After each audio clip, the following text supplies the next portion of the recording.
গাছ লাগানোর সিদ্ধান্ত নিয়েছেন, এতে করে আমি মনে করি বাংলাদেশের প্রত্যেকটা নার্সারিতে যারা কাজ করে, নার্সারি যারা মালিক আছে, তাদের গুরুত্ব বেড়ে যাবে। এবং আপনারা ইতিমধ্যে শুনেছেন আমাদের বাংলাদেশ জাতীয়তাবাদী দলের পক্ষ থেকে সবসময় ভালো ভালো সিদ্ধান্ত আসে, অতীতেও আসছে। সর্বপ্রথম বৃক্ষরোপণ বা বৃক্ষ নিয়ে বাংলাদেশে কাজ করার যে সিদ্ধান্ত, সেটা কিন্তু বাংলাদেশ জাতীয়তাবাদী দল থেকেই হয়েছে। পরবর্তীতে বিভিন্ন সরকার এদিকেই ফলো করেছে।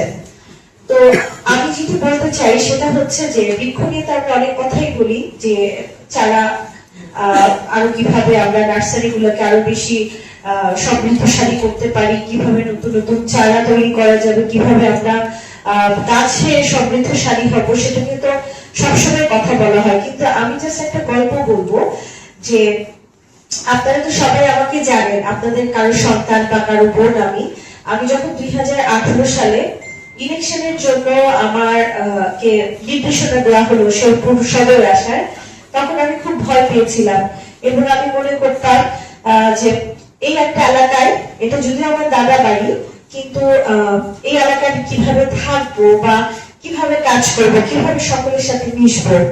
তো ঠিক 18 পরে 26 সালে এসে এখানে এতবার আসা হয়েছে, আমি ঢাকা শেরপুরের মধ্যে পার্থক্য করতে পারি, সেটা হচ্ছে প্রাকৃতিক পরিবেশ দিয়ে।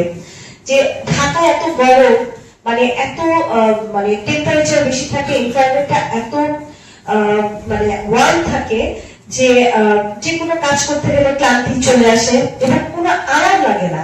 কিন্তু আমি শেরপুরে এসে আস্তে আস্তে এই শেরপুরের পরিবেশ প্রকৃতির প্রতি এত ভালোবাসা আমার তৈরি হয়েছে যে আমি খালি দিন বলি আবার আমি শেরপুর আসবো। আমি গত মাসে 3বার এসেছি এবং তিনবারই আসার আগে আমার খুব খুশি লাগে, যাওয়ার সময় মন খারাপ লাগে। প্রাকৃতিক পরিবেশটাকে আমি ধারণ করা শিখেছি এই একটি কারণে এখানকার গাছপালা সমৃদ্ধশালী একটা আমাদের এই জেলা শহর। এখানে আমরা ছোট শহর হতে পারে আমাদের অনেক কিছু কম আছে, কিন্তু আমাদের যে সুজলা সুফলা প্রাকৃতিক পরিবেশ, বাসার বারান্দার দিকে তাকাই বা জানালার দিকে তাকাই, চারিদিকে সবুজ আর সবুজ। আর বিভিন্ন জায়গাতে আমরা পৌরসভা হলেও নদী দেখি, পুকুর দেখি, ভালোই লাগে। তো সেই জায়গা থেকে আমি বলবো আমরা সবাই অনেক লাকি এবং এইরকম পরিবেশে থাকলে মানুষের অসুখ বিসুখে অনেক কম হয়। তাই আমি মনে করি যে আমাদের যেই পরিবেশটা আছে, এই পরিবেশটাকে প্রাকৃতিক ভাবে রক্ষণাবেক্ষণ করার জন্য আমাদের সকলকে ঐক্যবদ্ধভাবে কাজ করতে হবে।